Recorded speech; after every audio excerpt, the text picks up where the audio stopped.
What goes in your author bio? My name is Gina. I'm an author, editor, publishing professional. I help you make your writing better. A lot of people get worried about this if they don't have any credentials to speak of, but please do not worry about this. If you are selling fiction, most authors who sell fiction do not have any writing credentials. This is totally and completely fine. You just need to be a person. If you are writing nonfiction, that is a totally different beast. I am not going to talk about that here. We are talking about fiction in that section. If you have a connection to the material that you are writing, like I had somebody who was writing a fantasy story about people who were displaced by war, and she herself was a Ukrainian refugee of the war that is happening there. So, like, if you have that kind of connection, that's incredible. It's very much not required. If you do have something, go ahead and highlight it. If you are writing rom-coms set in a bakery and you are also a professional baker, excellent. Even if those rom-coms are like in a fantasy bakery or a historical bakery, like whatever, if you've got something that like connects you to that material, that's great. Go ahead and include that.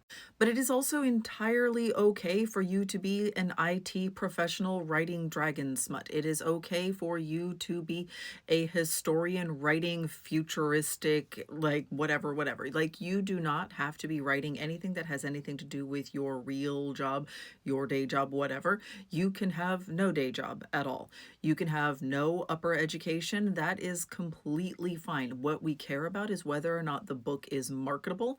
And that does have some like basic level competencies of grammar and style and all of those things, but those can be self-taught.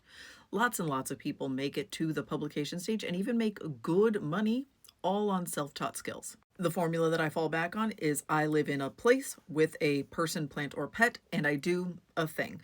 So you can say I live in the American Southwest with my family and I enjoy hiking and yoga. That's great. You can just like be a person. You do not have to have any connection to the material at all. And you can be as specific or as private as you want with that. The American Southwest is a very big, broad area with tens of millions of people living in it. Or I could get very specific about the neighborhood within New York City that you live in if you feel like that's important to the identity that you are portraying to the world. The bio that you have there in your query letter is probably going to be used as a jumping off point for the bio that gets printed on your back cover flaps or your inside cover flaps when the time comes. So like keep that in mind. And how much information do you want out there in the world? It can be helpful if you make this sound like it's kind of in line with the brand of your book, but don't overthink that at this stage. At the querying stage, you just need to demonstrate that you are a person.